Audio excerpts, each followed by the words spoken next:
Nan,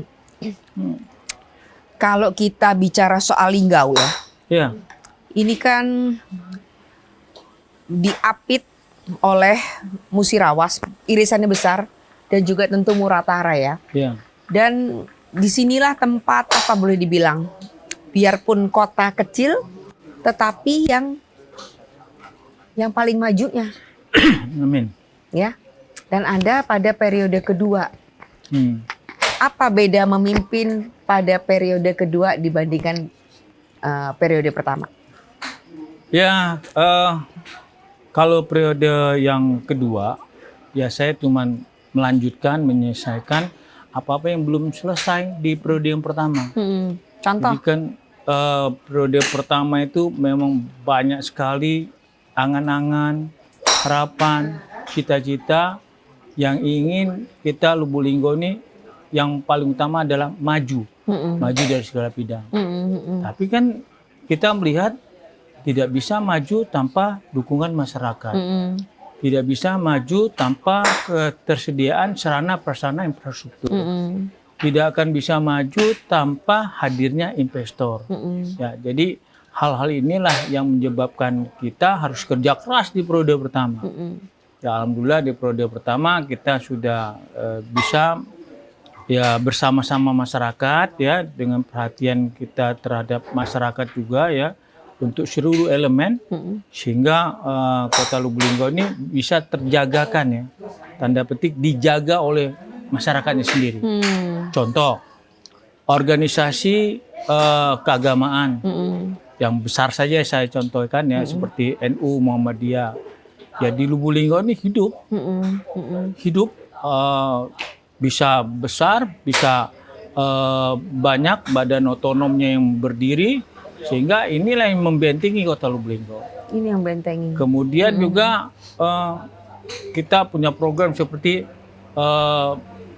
bantuan penyelesaian pembangunan masjid. Kita besarkan juga DMI-nya, Dewan Masjid Indonesia, yang membantu penyelesaian masjid-masjid yang memang belum selesai. Itu real kita bantu, sehingga juga Dewan Masjidnya juga besar dan itu juga ikut membentengi Kota Lubulinggo. Dan tidak kalahnya juga organisasi kepemudaan.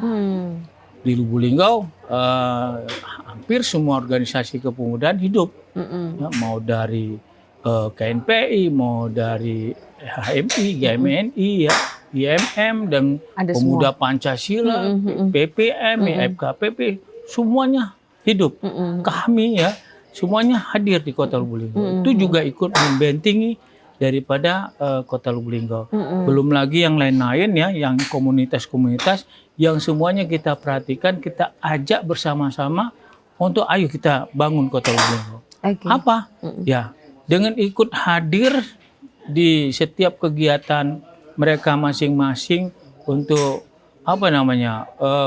menjadi wadah dari setiap komponen-komponen masyarakat itu sudah melindung, mengikut membangun.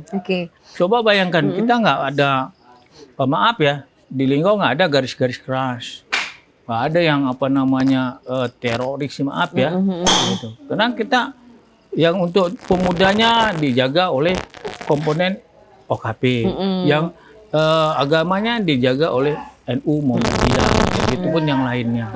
Jadi masyarakatnya yang paling utama. Masyarakat paling utama, dan masyarakatnya semua elemennya ikut menjaga. Iya. Ikut menjaga. Jadi di sini boleh dibilang nggak ada tuh yang konflik antar suku. Oh, nggak ada. Konflik antar agama. Nggak ada. Di sini beragam. Beragam dan majemuk, tapi alhamdulillah di sini saya bisa katakan zero lah ya. Zero konflik, oke. Dan Pak Nanan ini memang dikenal di masa muda sebagai juga aktivis. 98. Aktivis 98 ya. Jadi tentu beliau punya pengalaman untuk menjaga juga stabilitas di keamanan daerah di Lubuk Linggau ya. Oke, jadi terasa lebih mudah ya memimpin pada periode kedua.